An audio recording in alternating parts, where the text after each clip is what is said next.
Joined in studio now, many of you local football fans will remember Joe Callahan from his time with the Holy Spirit Spartans. He now is with the Green Bay Packers, and he is with us here on 97.3 ESPN. Inside the freezing cold, it's like Green Bay in here. It's not too bad. It's cold as heck in here. Green Bay.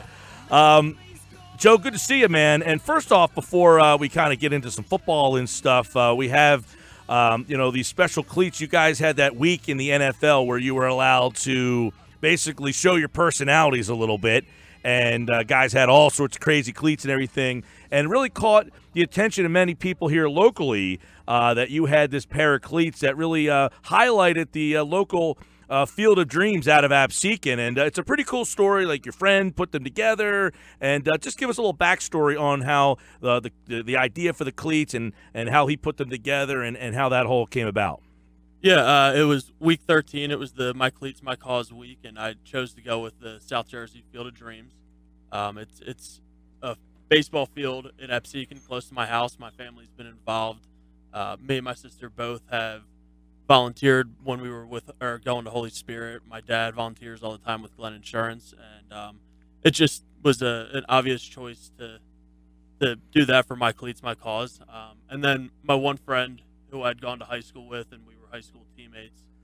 He's a pretty good artist, and I've seen some of the cleats he's done for his friends playing college sports, and I asked him if he could put together a pair of cleats for me. Now, what's his name? Tommy Worthington. Make sure he gets a little mention, So he, you reach out to him, and he's like, yeah, no problem. Yeah, he said he was real excited to do it, and I gave him full freedom to do what he wanted. Yeah, and they came out really cool. Yeah, he did a really nice job. A lot of guys on the team were asking about where I got my cleats done, and asked for him to do a couple cleats for him for next season. And, obviously that week we saw a lot of crazy cleats, and then those kind of caught attention here locally. And obviously it's a great cause, too, the South Jersey Field of Dreams over there in Absecon. So, he puts these together.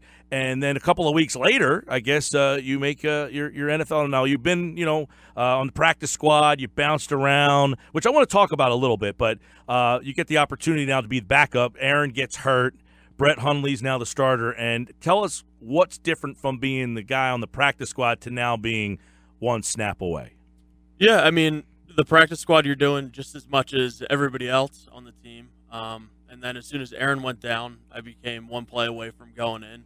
So when I was on the practice squad, I made sure I was preparing. I was in tune with the game plans each week and the offense and the things I needed to do to make sure that if someone was to get hurt, I would be ready to get called up, and that's just kind of the way things played out, and I was able to play a little bit in that last game. Yeah, and, I'd like to hear a lot about how we were talking before you came on about the Eagles and their ownership and Roseman and how, the perception of Roseman was kind of like he didn't know, he wasn't doing a good job. He didn't know what he was doing, and then, boom, all of a sudden he gets Carson Wentz, and he's the smartest guy there is. But how – you've been around now with Green Bay, the Saints for a little while, and Cleveland, and back to Green Bay.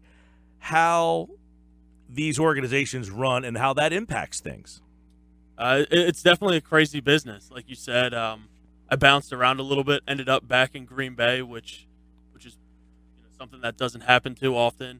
And, it's just, you can hit big with a certain guy like they did with Carson Wentz, who turned out to be an outstanding quarterback. And, that could be just the little thing that gets it going for that certain team. Like, as players, like, sometimes fans don't really realize, like, what's happening with ownership. And I guess ownership in Green Bay is a little different than most places. But, the fans don't take into account sometimes how stability in those positions sometimes affects the players on the field. Like, how, quite frankly, in Cleveland, it seems like there's chaos all the time. There's always something happening there, whereas now in Philly and in New Orleans, you've got stable owner. Loomis has been there for a while. Peyton's been there for a while. It probably feels a lot different playing in that situation than it did maybe when you were in Cleveland for a little while.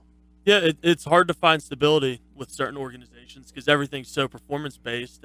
But do you agree that helps success? Of course. Stability above. Yeah.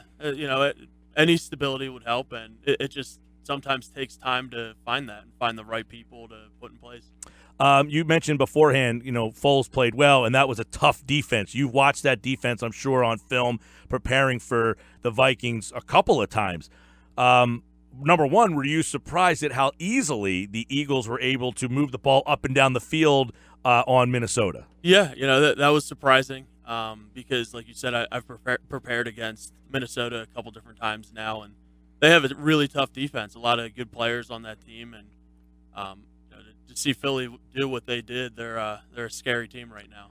When you guys prepared for Minnesota, what are some of the things that your offensive staff would say, hey, let's try to avoid this guy or go away from that guy? What are some of the tips that, in the film room that you guys were avoiding from Minnesota?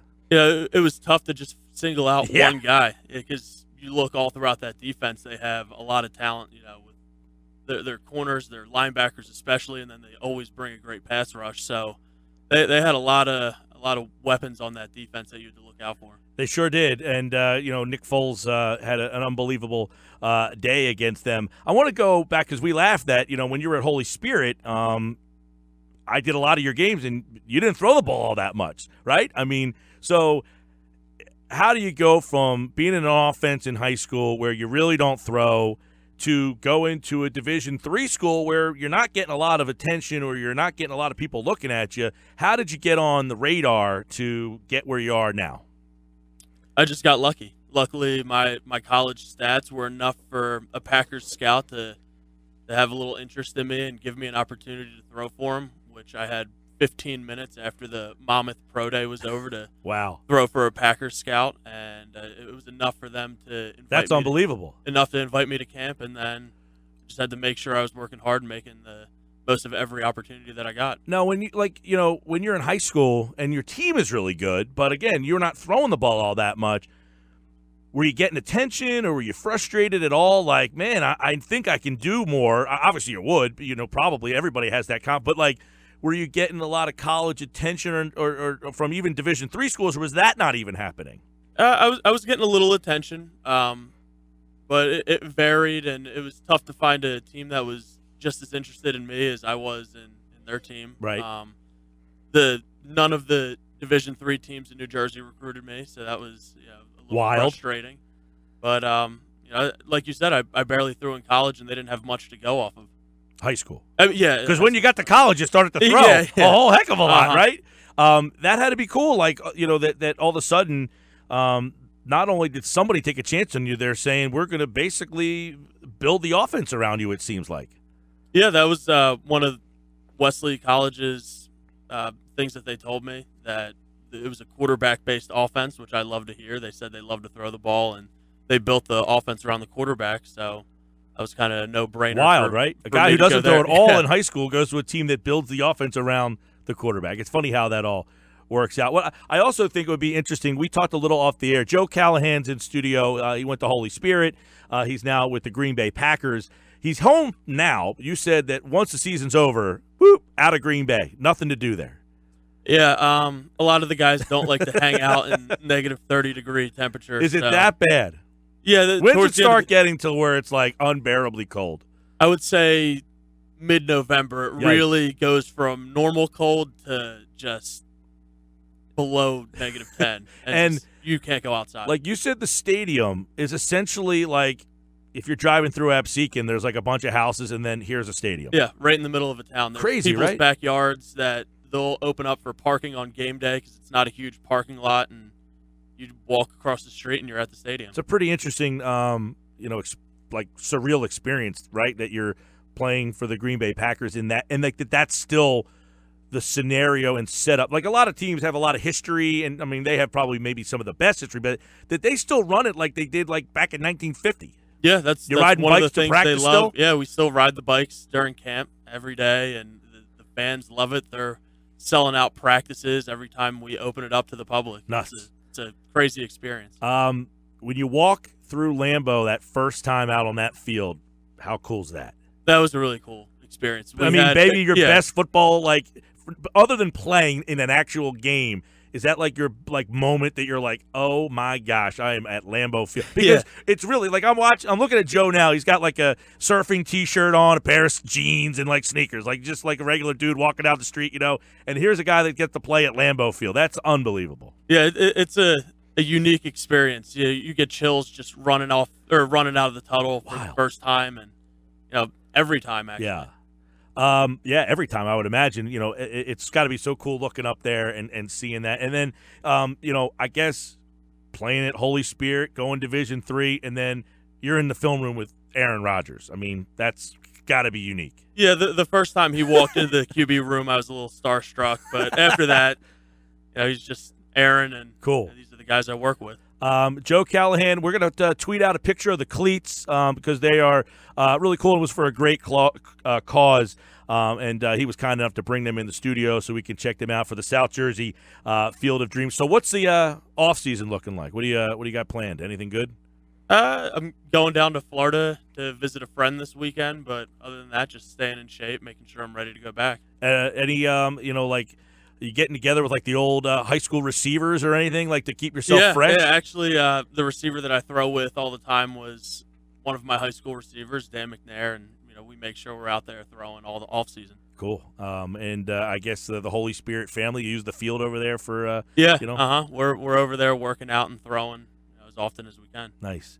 Well, congratulations on all the success, man, and we hope everything works out for you. And obviously, you don't want to see Aaron. He's doing all right. Aaron's doing good. Now he came back for that one game. Yeah. And then after that, you guys lose, and then we were out of the playoff picture, and they shut him down. That's enough for me. Yeah. Does he live in Green Bay, or does he get out of there? He has a house in Green Bay, and then he spends his off season in California. So as soon as the season's over, he's out. On the nicer weather. Him and the variety of women that he dates, they all get out of the Green Bay area. Now, I told you this TV show about the guy. He's looking to be a fan of a team. He's from Scotland, okay? So he's going around to check out every team's unique tailgate experience, and he was in Green Bay.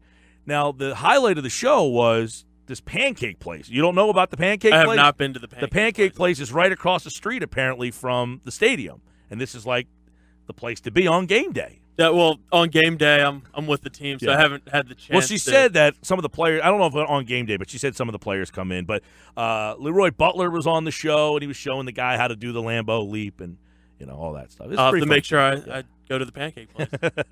Got a thought on these two teams in the Super Bowl? Obviously, Nick Foles and Tom Brady, they have a little different resume. Yeah, a little bit different. I was reading some of the funny comparisons the other day, but after watching the Eagles last game, if I was the Patriots, I'd be a little worried going into. Now, you guys played neither of those teams this year, right? We played the Eagles in the preseason. Okay. But that's a little different. A little bit different than right now. And back in the preseason, who knew, right? Yeah, exactly. But Brady, unbelievable. Guy's 40. You going to be doing this at 40 still? I hope so. Joe Callahan, everybody here. He's only 24. That means he'd be playing for 16 years. You got it in you. I feel he does. All right. We appreciate you stopping by, man. Appreciate it so much. Thank you for having me. Holy Spirit alum, Green Bay Packers, Joe Callahan here